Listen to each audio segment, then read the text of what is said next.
Organisasi regional dan global. Halo teman-teman semuanya, kenalin aku Sheryl, aku dari kelas 12 IPS 1. Hari ini aku mau mempresentasikan tentang organisasi regional dan global.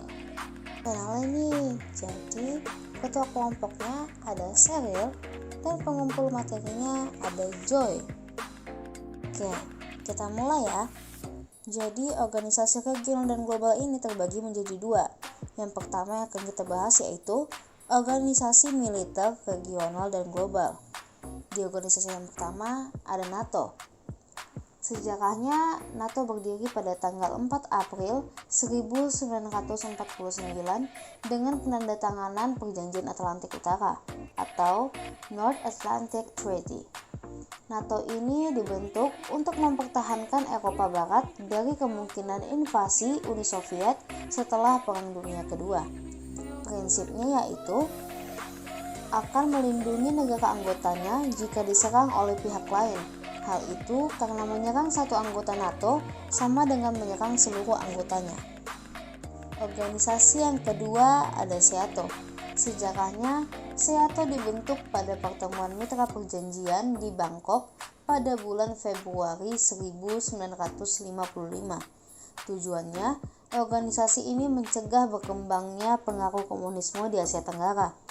Dan negara yang tergabung pada organisasi SEATO ini yaitu ada Amerika Serikat, Thailand, Filipina, Australia, Selandia Baru, Pakistan, Bangladesh, Prancis, dan Inggris.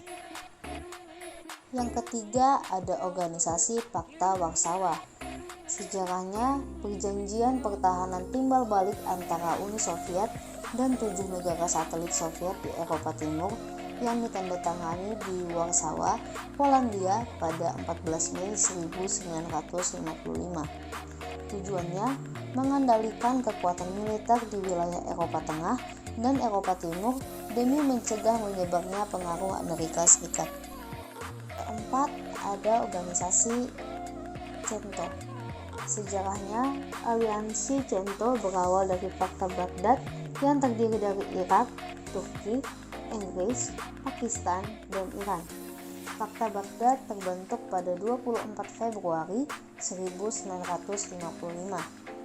Tujuannya yaitu membendung pengaruh komunisme di kawasan Timur Tengah, mencegah ekspansi Uni Soviet di kawasan penghasil minyak Timur Tengah. Prinsipnya, mencegah penyebaran komunis di Timur Tengah dan mempromosikan berbagai tujuan politik, ekonomi, dan militer. Kelima, ada ANZUS. Sejarahnya, pendirian ANZUS berawal dari keinginan Amerika Serikat untuk menjaga pengaruh politik dan militernya di kawasan Pasifik. ANZUS didirikan pada 1 September 1951. Tujuannya menjaga wilayah teritorial masing-masing negara anggota dari kemungkinan ancaman luar yang bisa muncul. Prinsipnya, membentuk solidaritas antar anggota dalam mengatasi permasalahan yang menyangkut pertahanan dan keamanan di kawasan Pasifik. 6 atau organisasi terakhir yaitu ada SAARC. Sejarahnya, SAARC resmi terbentuk pada 8 Desember 1985 di Dhaka, Bangladesh. Anggota SAARC terdiri dari 8 negara di kawasan Asia Selatan yaitu India, Pakistan, Bangladesh, Sri Lanka, Nepal, Maldives, Bhutan, dan Afghanistan. Tujuannya menumbuhkan kerjasama regional di kawasan Asia Selatan serta menumbuhkan solidaritas di negara-negara tersebut. Sekarang kita masuk nih ke bagian kedua, yaitu organisasi ekonomi regional dan global. Yang pertama ada OPEC.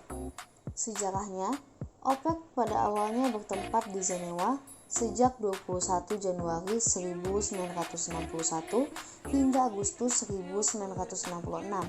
Kemudian dipindah ke Wina, Austria. Awalnya pembentukan OPEC berupaya mempertahankan harga minyak dan menolak aksi penurunan harga minyak secara sepihak. Tujuannya mempertahankan harga minyak dunia serta juga menolak aksi penurunan harga minyak itu dengan secara sepihak oleh perusahaan minyak terbesar yang disebut dengan sebutan The Seven Major milik Exxon, Texaco, Socal, Gulf, British Petroleum, Shell. Prinsipnya untuk mengatur harga minyak dunia, mengawasi harga minyak dunia sebagai arena persaingan niaga dalam bidang perminyakan. Kedua, ada APEC. Sejarahnya, lahirnya APEC diawali dengan adanya pertemuan multilateral para pemimpin di Canberra, Australia pada tahun 1989. Tujuannya mendorong pertumbuhan ekonomi dan meningkatkan kesejahteraan di Asia Pasifik. Prinsipnya, yang pertama, konsensus, yang berarti bahwa semua keputusan di APEC harus disepakati oleh dan bermanfaat bagi 21 ekonomi anggota. Yang kedua, voluntary dan non-binding, yang berarti semua kesepakatan dalam forum APEC dilakukan secara sukarela dan tidak mengikat. Yang ketiga, MEE. Sejarahnya, organisasi ini dibentuk melalui Perjanjian Roma tahun 1957. Setelah Uni Eropa dibentuk tahun 1993, MEE disatukan dan berganti nama menjadi Masyarakat Eropa. Tujuannya, memajukan perdagangan dan menjamin adanya persaingan bebas serta keseimbangan perdagangan antar negara anggota. Yang keempat, GATT. Sejarahnya, GATT secara resmi terbentuk melalui kesepakatan 23 negara pada 30 Oktober 1947 di Jenewa, Swiss. Hingga tahun 1944, GATT memiliki jumlah anggota sebanyak lebih dari 128 negara. Tujuannya menciptakan perdagangan bebas, adil, dan membantu menciptakan pertumbuhan ekonomi dan pembangunan guna mewujudkan kesejahteraan umat manusia. Prinsipnya yang pertama yaitu Most Favored Nation atau non-diskriminasi. Yang kedua, National Treatment. Yang ketiga, tarif sebagai instrumen tunggal untuk proteksi. Yang keempat, persaingan yang adil. Kelima, restriksi kuantitatif. Yang keenam, waiver dan pembatasan darurat atas impor. Kelima, WTO. Sejarahnya, dokumen mencatat WTO dibuat pada 1995. Tapi sejarah merekam organisasi ini merupakan penerus dari General Agreement on Tariffs and Trade atau GATT yang ada sejak 1947. Tujuannya membantu produsen barang dan jasa, eksportir dan importir dalam menjalani kegiatannya.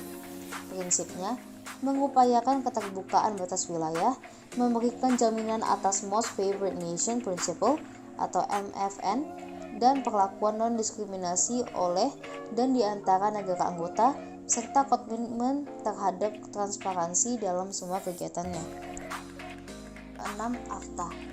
Sejarah awalnya AFTA merupakan wujud dari kesepakatan dari negara-negara ASEAN untuk membentuk suatu kawasan bebas perdagangan dalam rangka meningkatkan daya saing ekonomi kawasan regional ASEAN dengan menjadikan ASEAN sebagai basis produksi dunia. AFTA disepakati pada tanggal 28 Januari 1992 di Singapura. Tujuannya menjadikan kawasan ASEAN sebagai tempat produksi yang kompetitif sehingga produknya memiliki daya saing kuat di pasar global, menarik lebih banyak foreign direct investment atau FDI, meningkatkan perdagangan antar negara anggota ASEAN atau intra-ASEAN trade. Prinsipnya, berlakunya perdagangan bebas di kawasan ASEAN, AFTA merupakan wujud dari kesepakatan negara-negara ASEAN dalam membentuk suatu kawasan perdagangan bebas. Yang ketujuh ada NAFTA. Sejarahnya, North American Free Trade Agreement atau NAFTA merupakan perjanjian perdagangan bebas yang beranggotakan 3 negara yaitu Amerika Serikat, Kanada, dan Meksiko yang dibentuk pada tahun 1990. NAFTA dibentuk untuk menggantikan CUS-EFTA yang sebelumnya dibentuk oleh Amerika Serikat dan Kanada. Tujuannya menciptakan perdagangan bebas sesama anggota NAFTA dengan menghilangkan hambatan perdagangan. Yang kedelapan ada CAFTA. Sejarahnya, KAFTA secara resmi terbentuk setelah penandatanganan perjanjian China-ASEAN Free Trade Area pada KTT ASEAN tahun 2007 di Filipina. Meskipun KAFTA telah terbentuk pada tahun 2007, realisasi pelaksanaan perjanjian baru dimulai pada awal tahun 2010. Tujuannya mewujudkan kawasan perdagangan bebas dengan menghilangkan atau mengurangi hambatan-hambatan perdagangan barang baik tarif ataupun non-tarif, peningkatan akses pasar jasa, peraturan, dan ketentuan investasi. Sekian pembahasan kita tentang organisasi regional dan global. Terima kasih ya kepada teman-teman yang sudah menonton videonya sampai habis. See you, semoga bermanfaat.